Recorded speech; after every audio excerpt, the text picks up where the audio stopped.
la mayoría sabe por qué. Nuestra familia creció un poco y tenemos ahí una pequeña bebé el miércoles 12 que llegó a la casa. Mi esposa les manda saludos. Por obvias razones no puede estar aquí todavía.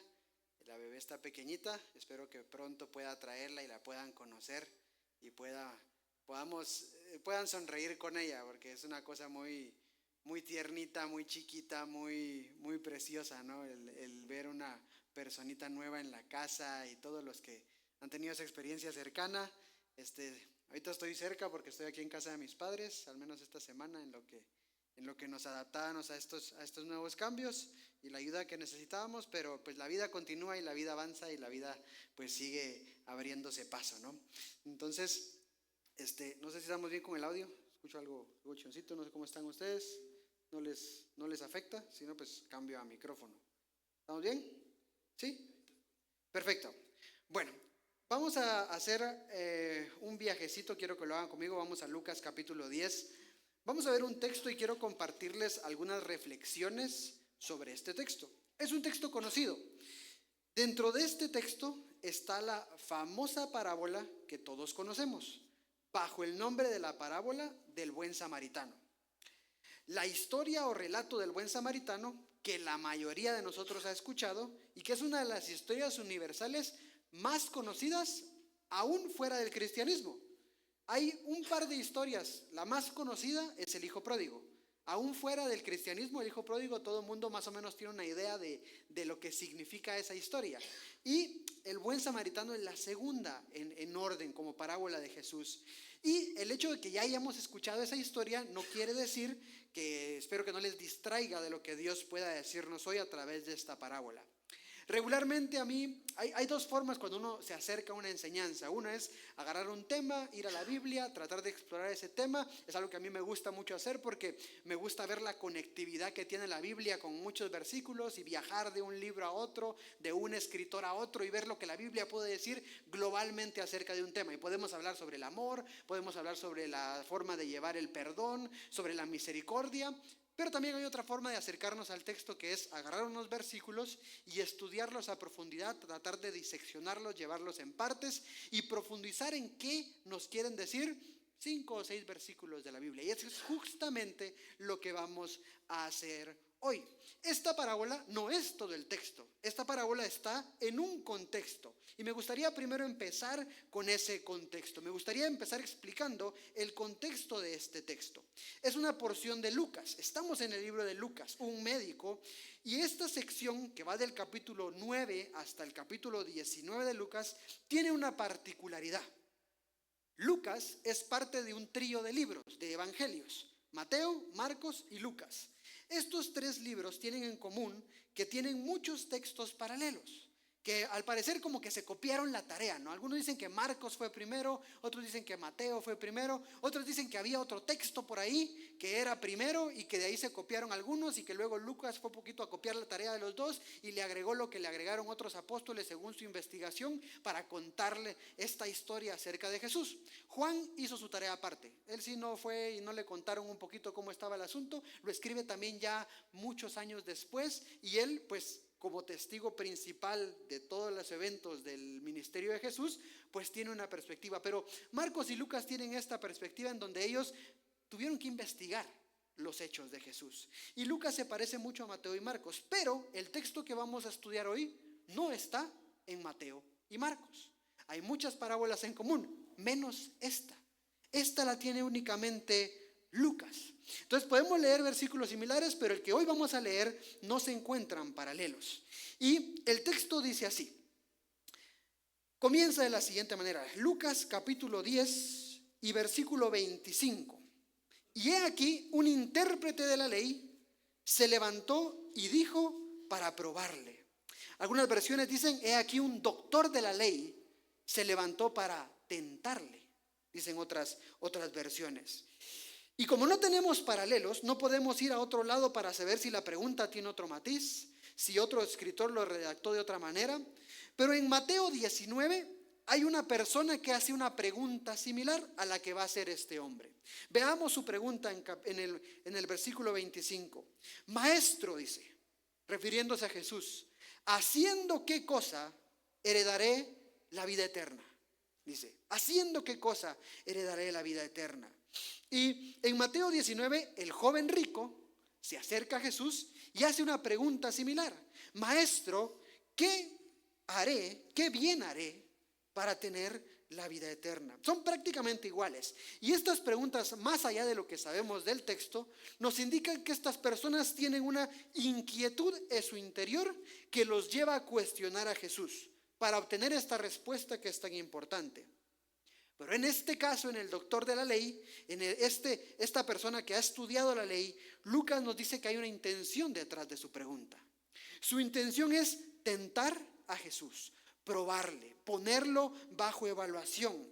Y esta mala intención la vamos a comprobar en el paso de los versículos. Se nos revela que este hombre quiere justificarse a sí mismo. Es decir, que está preguntando esto para encontrar un medio de justificar su vida y su forma de pensar y estar tal vez así un poco más en paz. Muchos de nosotros nos podemos encontrar también siendo acusados por nuestra propia conciencia muchas veces y tratando de justificar nuestras acciones o justificar nuestro pecado también, ¿no? Entonces, vamos a encontrar cómo nosotros nos podemos identificar con diversos puntos del pasaje que vamos a estudiar hoy. Otra cosa más, esta persona es un intérprete de la ley, un doctor de la ley. Tenemos una persona que ha sido formada, por lo menos hay que decirlo, más que la mayoría. Hoy en nuestra forma de ver los estudios en la educación moderna, el grado de doctor está más allá de la maestría, ¿no? Aquel que ha alcanzado un doctorado es porque es el grado académico que está más alto, tiene una formación del más alto nivel, se ha entrenado con la gente más competente y presenta un avance, porque ese es el requisito para el doctorado, tiene que presentar un avance en la disciplina en la cual se está entrenando.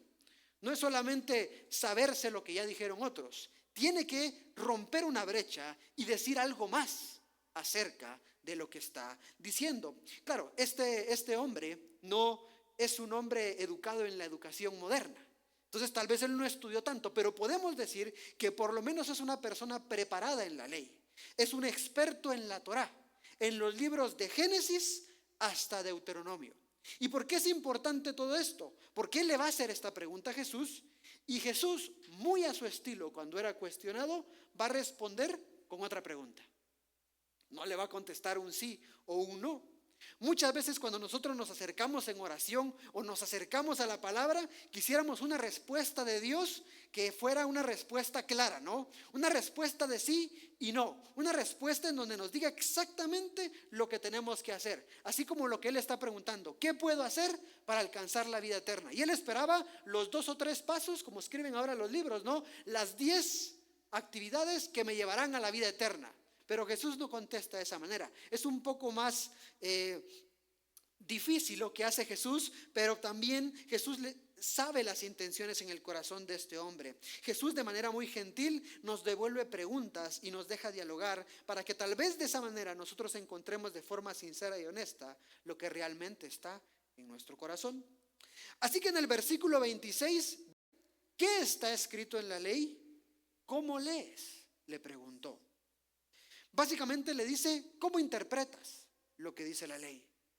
Jesús sabe que la Biblia dice cosas, pero también está lo que yo entiendo de lo que dice la Biblia. No es lo mismo la palabra de Dios que lo que Pablo dice sobre la palabra de Dios. No es lo mismo mi interpretación de la Biblia que lo que la Biblia dice. Entonces Jesús le pregunta a él, ¿qué entiendes tú? ¿Qué significa lo que dice acerca de la vida eterna? Y puede ser una diferencia sutil, puede ser tal vez una cuestión tal vez académica, pero estamos hablando entre Jesús y un académico. Y para poder entender qué tan importante es esa interpretación, vamos a Nehemías capítulo 8 y versículo 8. Hay un pasaje ahí que es muy bonito. Ya los últimos capítulos de Nehemías regularmente ya no los estudiamos cuando vamos a ese libro. Nos quedamos en la parte en donde, pues toda la parte de Nehemías, ¿no? Que tenía enemigos, que levanta el muro y las puertas de la ciudad. Pero cuando está terminada la tarea, en Nehemías capítulo 8, versículo 8, aparece otro personaje que también tiene su libro, que es Esdras. Esdras dice, desde el versículo 5, Abrió pues Esdras el libro a ojos de todo el pueblo, porque estaba más alto que todo el pueblo, y cuando le abrió, todo el pueblo estuvo atento. Versículo 6 del capítulo 8 de Nehemías. Bendijo entonces Esdras a Jehová, Dios grande, y todo el pueblo respondió: amén, amén. Alzaron sus manos y se humillaron, y adoraron a Jehová inclinados a tierra. Y escuchen esto: y los levitas, Jesúa, Baní, Serebías, Jamín, Acub, Sabetai, Odías, Maasías, Kelita, Azarías, Josabed, Anán y Pelaya, qué bueno que no me trabé con decir todos esos nombres, si alguien tiene, cargaban de hacer entender al pueblo la ley. Y el pueblo estaba atento en su lugar, y leían en el libro de la ley de Dios claramente, y ponían el sentido de modo que entendiesen la lectura. Miren cómo, no sé cómo era la dinámica, pero al parecer Esdras leía, pero no bastaba solo con leerla.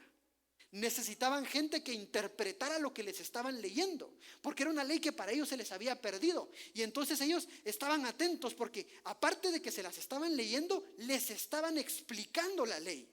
La interpretación es importante. Y saltemos al versículo 12. Y todo el pueblo se fue a comer y a beber y a obsecar porciones y a gozar de grande alegría, porque habían entendido las palabras que les habían enseñado. Algunos dicen los más versículos adelante que algunos lloraban de la alegría de que estaban entendiendo. Y miren, esto es lo bonito de la palabra. Una cosa es leerla, pero ¿saben lo maravilloso que es empezar a entenderla? Esto es como cuando un niño descubre algo nuevo sobre la vida. Mi hijo acaba de descubrir que hay una biología diferente entre hombres y mujeres, porque vio cuando le cambiaron el pañal a su hermana y vio que había una diferencia y dijo: a ver, ¿por qué aquí falta algo? Está incompleta. Y hay algo que nos pasa a nosotros cuando nos topamos en el Nuevo Testamento con un fariseo, un escriba o un doctor de la ley, que como ya no sabemos la historia y sabemos que son los malos de la película, los tratamos como ya con cuidado, ¿no? Aquí viene el malo de la historia. Y los vemos con cuidado, los leemos ya con esa intención de villano, con precaución, pero no los podemos juzgar tan prematuramente, porque veamos su respuesta. Versículo 27. Contestó este hombre, les dijo. Aquel respondiendo dijo: amarás al Señor tu Dios con todo tu corazón, con toda tu alma y con todas tus fuerzas y con toda tu mente, y a tu prójimo como a ti mismo. ¿De dónde saca este hombre esta respuesta? Es un doctor de la ley. Esta frase pertenece a Deuteronomio 4 y a Levítico 19. Esta es la misma respuesta que dio Jesús cuando le cuestionaron acerca de cuál era el mandamiento más importante. Así que este hombre entiende la ley, es brillante, y en cualquier caso lo podríamos admirar por la capacidad que tiene para tomar los primeros 5 libros y soltar una frase, soltar un tuit que Jesús le responde a su respuesta y le dice: correctamente has respondido, 100 puntos, cum laude, has respondido bien. Qué bonito, ¿no? Este hombre sabe la ley, llegó a la misma conclusión que el mismo Cristo acerca de qué es lo más importante de la ley. Ok, muy bien. ¿Suena como un villano? Tal vez por su intención, pero tiene conocimiento. Yo podría estar acá 40 minutos para explicar algo, y a veces dudo que pueda hacerme entender en una sola frase como él lo acaba de contestar a Jesús. Ahora bien, también puede ser que este hombre escuchó a Jesús decir esa respuesta antes, ¿no? Pero hay algo curioso acerca de esto. Este hombre se acaba de contestar solito, a sí mismo. Él hace una pregunta, Jesús le contesta con otra pregunta, el hombre da su respuesta y Jesús le dice: correcto. Pero si él ya sabía la respuesta para lo que estaba preguntando, entonces, ¿para qué pregunta?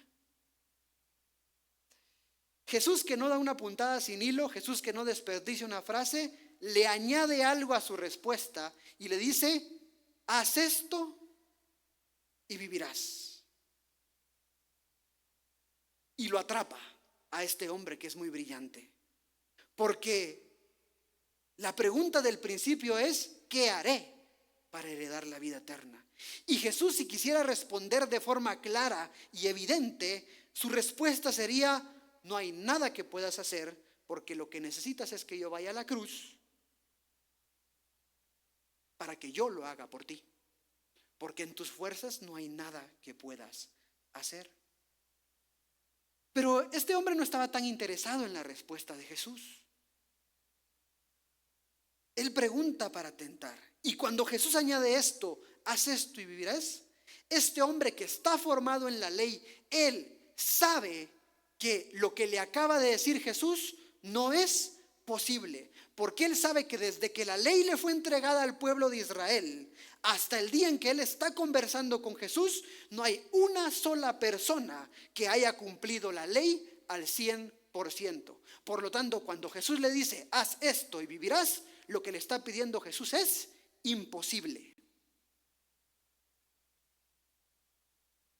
Entonces él queda atrapado en su falta de méritos, porque su pregunta no tiene respuesta. ¿Qué haré para heredar la vida eterna? La respuesta es: no hay nada que puedas hacer. Es imposible alcanzarlo. Y entonces a este hombre le queda una alternativa, porque es un tipo muy inteligente, es muy brillante, no es cualquiera. Y tengo que apuntar aquí un detalle, un paréntesis. Este hombre que está acá con Jesús, no le podemos identificar como una persona que es ajena a la fe. Si tuviéramos que trasladar el ejemplo de quién es este hombre a nuestro contexto de hoy en día, diríamos que este hombre, de cierta manera, es un cristiano. Porque para él su autoridad es la palabra de Dios, la ley. Para la gente que no tiene la Biblia como su autoridad, todo lo que dice la Biblia es como que estuviera leyendo El Señor de los Anillos. Es lo mismo. Porque para ellos no es autoridad la palabra de Dios. Para mí es autoridad, para ustedes es autoridad. Para este hombre que está con Jesús, también la ley de Jehová es autoridad. Entonces, la interpretación que él hace del texto se le hace complicado. Nosotros estamos más cerca de ser como este doctor de la ley que un inconverso. Y por eso tenemos que prestar atención a lo que está pasando acá. Porque no estamos hablando de alguien que es ajeno a respetar la palabra de Dios como la palabra de Dios. Y la pregunta que hace a continuación es legítima. Ok, muy bien, Jesús. Si hago esto, viviré. Entonces delimitemos esa cuestión, porque como es imposible, mejor enmarquemos la situación para que sea un poco más alcanzable por mis medios. Dime, Jesús, entonces, ¿quién es mi prójimo? Porque si es importante para la vida eterna, necesito saber quién es para buscarle y encontrarle, y tal vez de esa manera justificarme de que puedo alcanzar por mis propias fuerzas la vida eterna. Ahora sí, viene la parábola.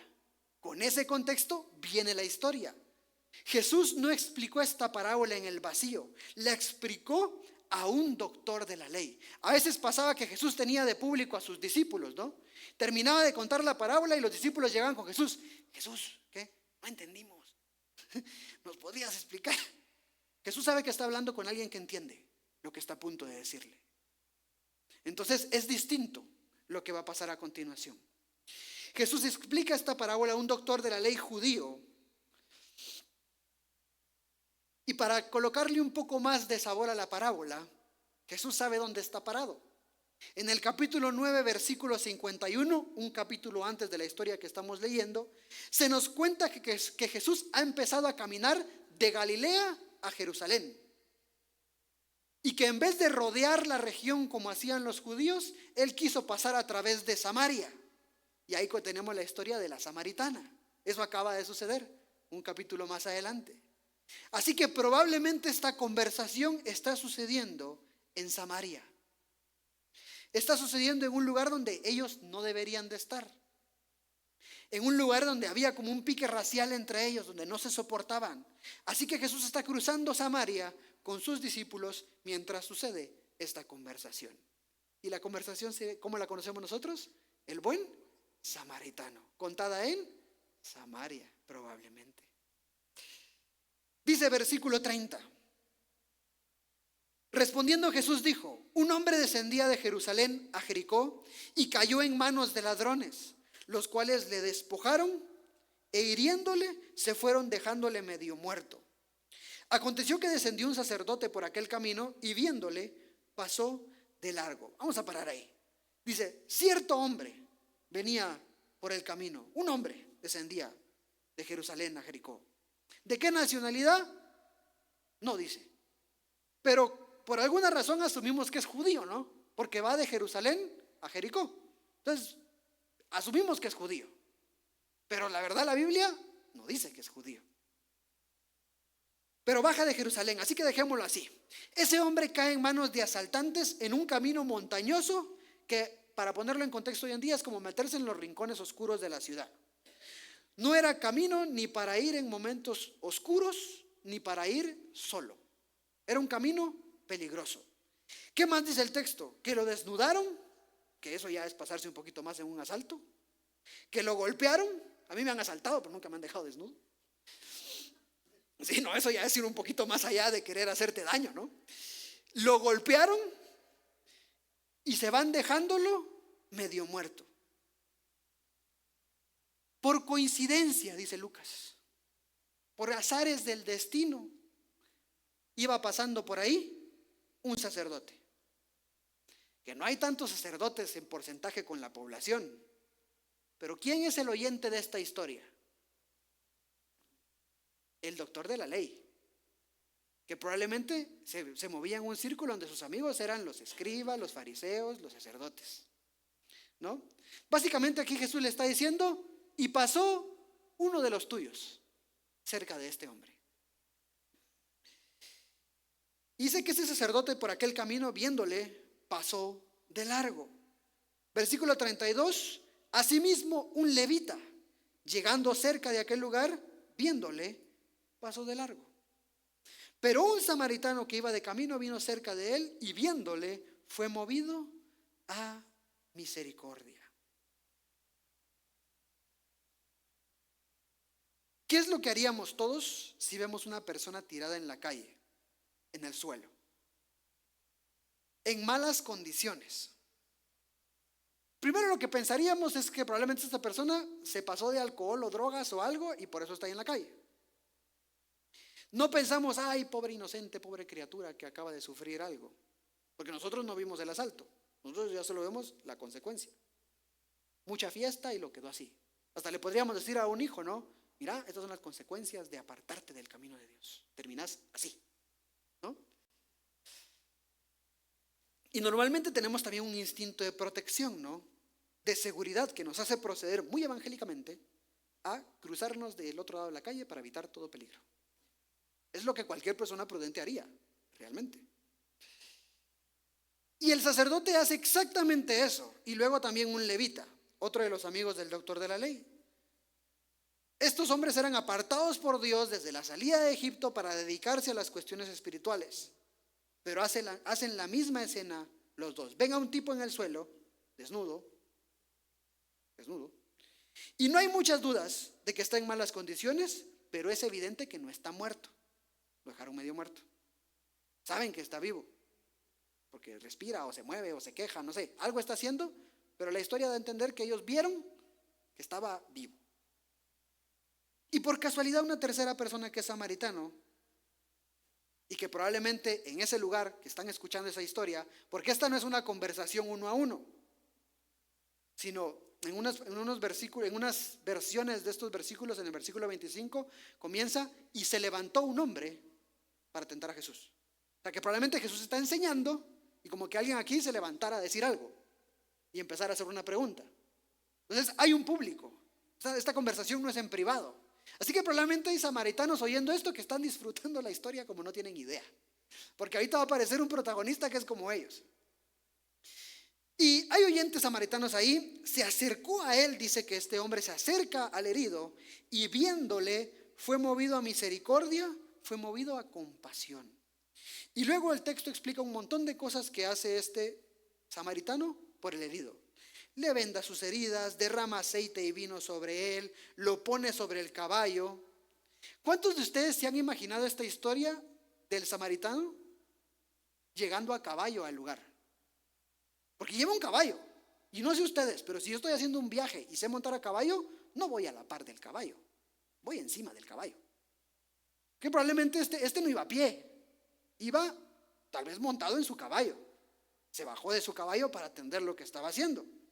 Entonces, ¿qué nos dice el caballo? Pues que probablemente que tenía cierto poder adquisitivo y que pues para algún sitio va, probablemente lejos, como para hacer un viaje a caballo. Interrumpe su viaje para atender lo que está pasando adelante de él. Ahora, va a viajar a pie, va a llevar un herido en su caballo, lo va a llevar a un lugar donde lo atiendan, a un hospedaje, va a cuidar de él y al día siguiente va a pagar el salario de 2 días para una familia completa para que lo atiendan. Y se hace responsable por todos los gastos consecuentes de la atención de este hombre. Si una familia podía sobrevivir con 2 denarios, probablemente este herido le iba a alcanzar para como 4 o 5 días, ¿no? Es como que usted levantara a alguien de la calle, lo llevara a un hospital y le dijera al hospital privado que usted se hace cargo de la hospitalización de 2 días, pero deja la tarjeta abierta para que le cobren lo que toque, ¿no?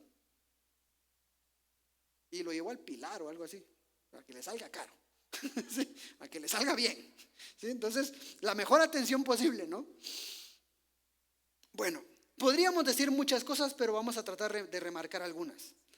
¿Qué hace el samaritano que sea diferente a las otras 2 personas? Parece obvio esa pregunta, pero de acuerdo al texto por lo menos hay 3 cosas y yo quiero marcar principalmente 2. Lo primero, se acerca. Mientras los otros se fueron lo más lejos posible, la respuesta inicial de este hombre es acercarse. Lo segundo es que lo vio, lo observó, prestó atención. Cuando nosotros no queremos atender algo, regularmente lo que hacemos es ver para otra parte, para de esa manera no sentir y no despertar la conciencia, ¿sí? Es algo muy humano, si pasa un accidente, dejar de verlo. ¿Por qué? Porque a algunos les da náusea, porque a algunos no pueden soportar ver, o si es, mira este video donde aplastaron un perrito. No me muestres, ¿por qué? Porque no me gusta ver esas cosas, ¿no? Aparto la mirada de las cosas que no quiero que involucrarme con esa parte emocionalmente, ¿no? Y este hombre lo que hace es ver el dolor y verlo de cerca y acercarse. Y lo tercero es que fue movido a compasión. Ahora, ¿se movió a compasión o lo movieron a compasión? El texto dice, fue movido a compasión. Algo externo a él lo movió. ¿Qué puedo decir de eso? Pensemos que de estas 3 cosas que les acabo de decir, acercarse, observar y moverse a compasión, 2 son nuestra responsabilidad. La tercera, creo que no. La tercera, eso sí, no va a pasar jamás si no hacemos la primera y la segunda. Pero de esa primera y segunda sí somos responsables. Cuando genuinamente nos interesamos y miramos lo que está sufriendo otra persona, podemos entender a veces lo que está pasando. Y a veces Dios nos va a mover a compasión, nos va a mover a misericordia.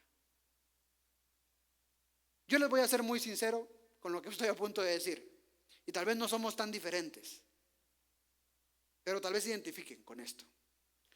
Yo no hubiera hecho todo eso, lo del samaritano. Vendar heridas, gastarme recursos, bajarme el caballo, caminar kilómetros, pagar por él, responsabilizarme de los gastos. No creo que yo lo haría. Ni de broma tal vez soy esa persona. La única persona que realmente hace todo eso es Dios. La única persona que es así es Jesús. Si yo me acerco y miro, existe una posibilidad de que mi corazón sea movido a compasión. Ver a otro ser humano como yo, en una mala situación, a lo mejor despierta en mi corazón y me dice, es tu momento de hacer algo. Pero lo que cambia todo, lo que nos pone en una situación en donde el corazón se conmueve, es acercarnos y mirar. Son las dos decisiones que muchas veces evitamos hacer. Porque, ¿qué pasa?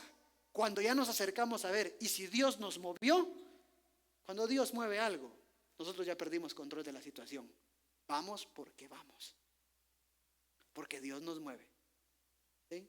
Así como Pablo cuando lo botaron del caballo, ¿no? Vas porque vas, eres mío. Pero la historia no acaba ahí. Hay 2 versículos después de la parábola en donde tal vez está el corazón de la enseñanza. El texto tiene 2 versículos más. Acordémonos de nuestro oyente. Al que está contestando Jesús es el doctor de la ley, el estudioso. Y Jesús le hace otra pregunta, porque Jesús sigue sin dar una respuesta.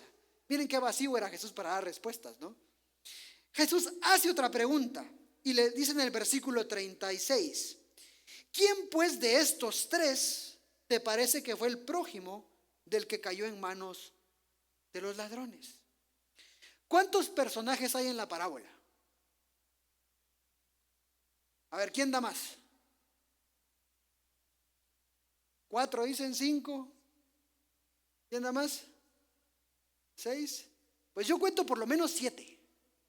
Está el que lo asaltaron, sacerdote, levita, samaritano, el del mesón. Y dice que los asaltantes eran plural, por lo menos 2 o más, así que de 7 para arriba. Y si a alguien le gustan mucho los animalitos, va, el caballo, 8, va. Y saben que hasta el caballo lo vamos a meter más adelante. Va, 8 para arriba, ¿no? Si eran 5 asaltantes, pues ahí le vamos sumando, ¿no? Pero Jesús lo limita a 3. A veces cuando leemos esta historia, nosotros nos queremos asociar con el samaritano. Sí, es donde nosotros nos queremos asociar. ¿Por qué? Porque es el bueno de la historia. Y todos queremos ser el bueno de la historia. Es con quien más nos gustaría ser conectados. Pero alguna vez su conciencia les ha dicho, tienes un poquito de sacerdote, tienes un poquito de levita por ahí.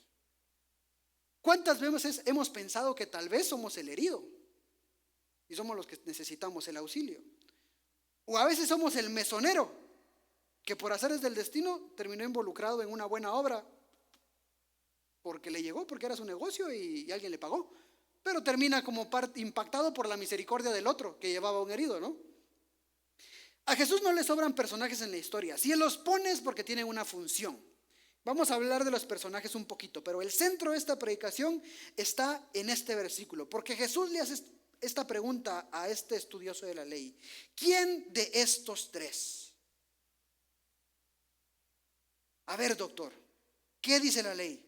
¿Qué te parece a ti? Jesús cuestionando. Y la respuesta es, el que usó de misericordia con él.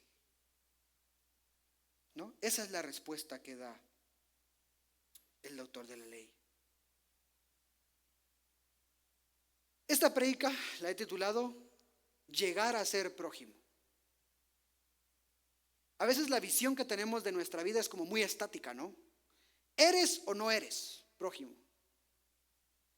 En esta historia podríamos decir, hay 2 que sí son y hay uno que no, hay 2 que no son y uno que sí es, ¿no? 2 malos y uno bueno. Pero Jesús no dice eso. La traducción más literal de la pregunta de Jesús es, ¿quién dices tú que llegó a ser prójimo? Y tenemos un tipo inteligente que responde otra vez correctamente. Porque Jesús le dice su respuesta, no le va a contestar que lo contestó correcto, pero le dice Jesús, ve y haz lo mismo. Básicamente le dijo, respuesta correcta. Otra vez. No podemos llegar a ser prójimo hasta que no nos acercamos y miramos. Esta historia nos enseña 3 facetas de lo que significa ser prójimo. Son muy sencillas y son muy básicas. La primera, prójimo es el que está cerca. Por eso prójimo y próximo son palabras que se parecen. Tienen la misma raíz, lingüística. Esta historia convierte a este samaritano en prójimo básicamente por geolocalización, porque estaba pasando por el lugar y punto. No podemos discutir sus méritos, no podemos debatir razones, no podemos decir que era la persona más apropiada, era simplemente el que estaba allí. Entonces nosotros deberíamos estarle constantemente preguntando a Dios, ¿qué hago aquí? ¿De quién quieres que hoy llegue a ser prójimo? ¿Con quién me voy a topar en el camino?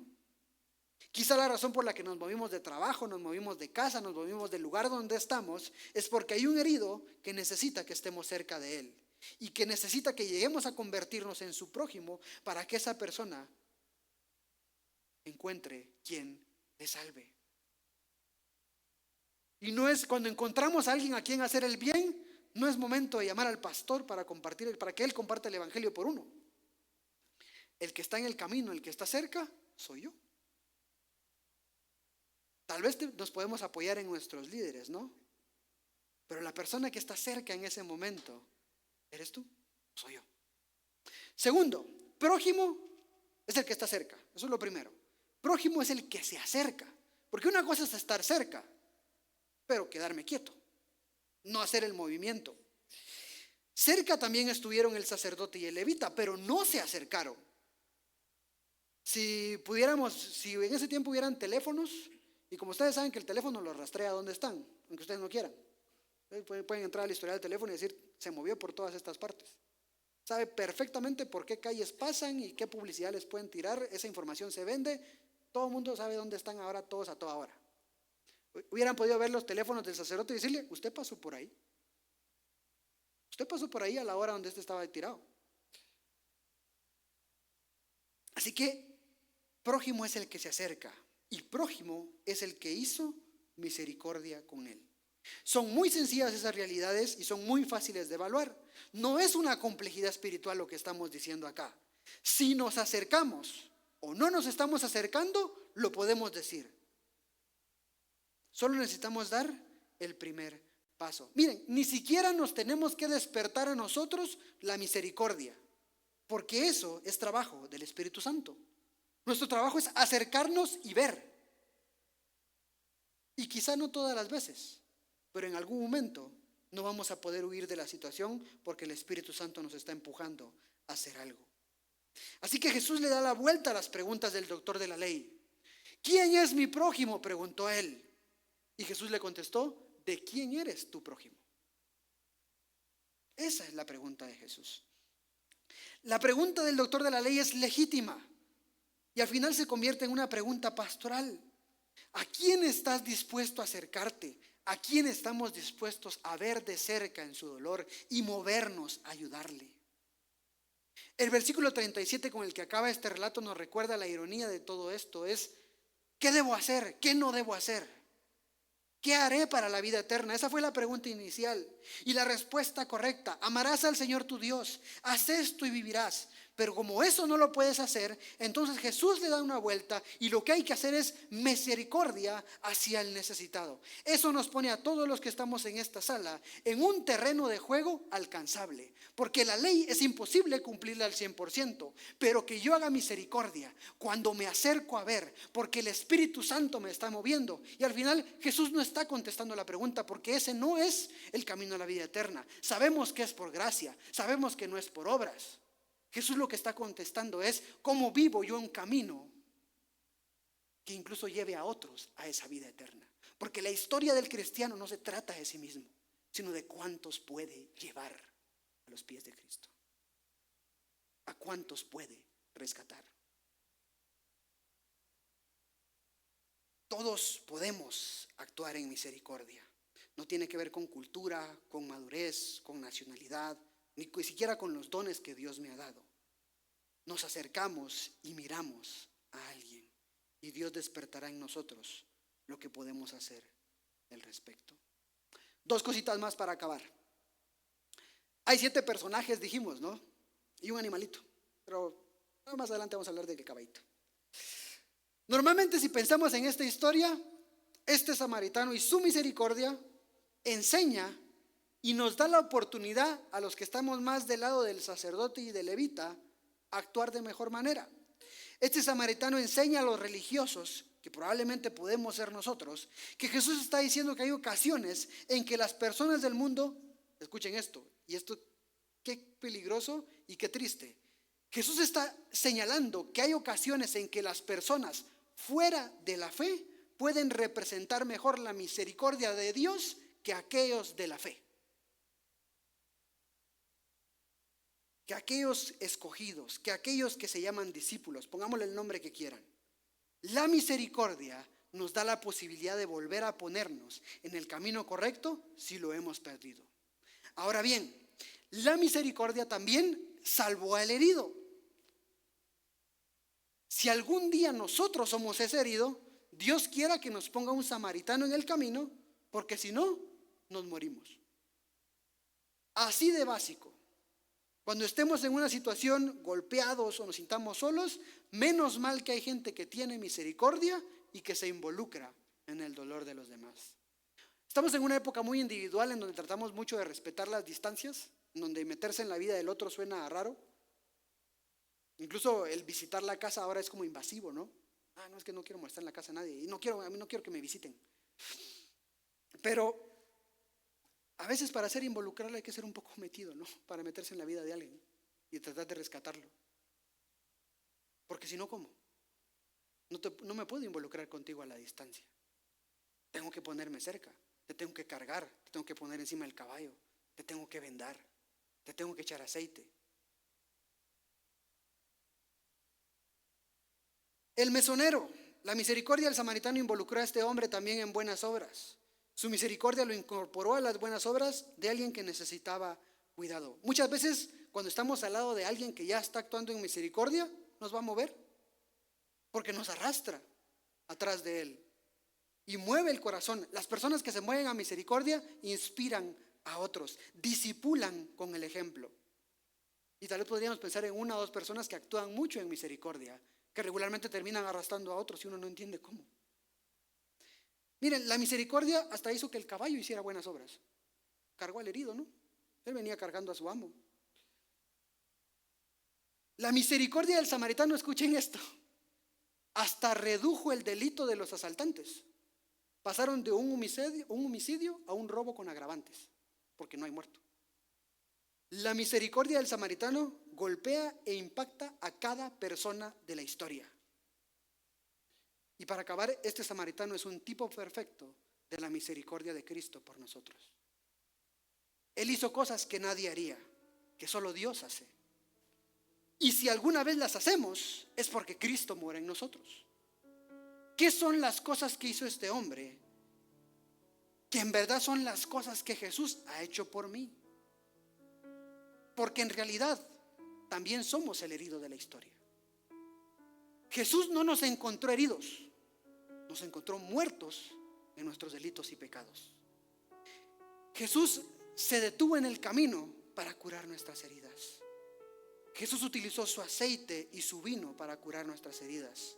El aceite siempre ha sido un símbolo del Espíritu Santo y el vino es el símbolo ¿de qué? De su sangre. Jesús va a caballo también, como lo muestra Apocalipsis, ¿no? Que desciende con un caballo y mágico, ¿no? Porque Él es un rey. Jesús también se bajó de su gloria, se quitó su manto de realeza, caminó por la tierra para subirnos a nosotros al caballo. Y en ese lugar, lastimados, heridos, sucios, no se avergüenza de llamarnos hermanos. Jesús cuida de nosotros. El tiempo que necesitemos que nos cuide, cuida nuestras heridas, las trata y las sana. Miren, Jesús involucra a otros como el mesonero, diáconos, servidores, los involucra a ustedes y a mí y nos dice: miren, cuídenme a aquel que está herido, cuídenme a este que está vulnerable, y nos va involucrando a todos también. La misericordia de Dios nos arrastra a nosotros también. Jesús ha pagado el precio por nosotros, como el samaritano pagó el precio del hospedaje. Y no hay más precio que pagar, porque así como dejar la tarjeta abierta para que le carguen todo, Él ya pagó todo en la cruz. Jesús se ha responsabilizado por todo de mi vida hasta el final. Así que somos el herido también en la historia si queremos. Somos el religioso también en la historia, el maestro de la ley, el que cuestiona a Jesús preguntando: ¿qué haré, Dios?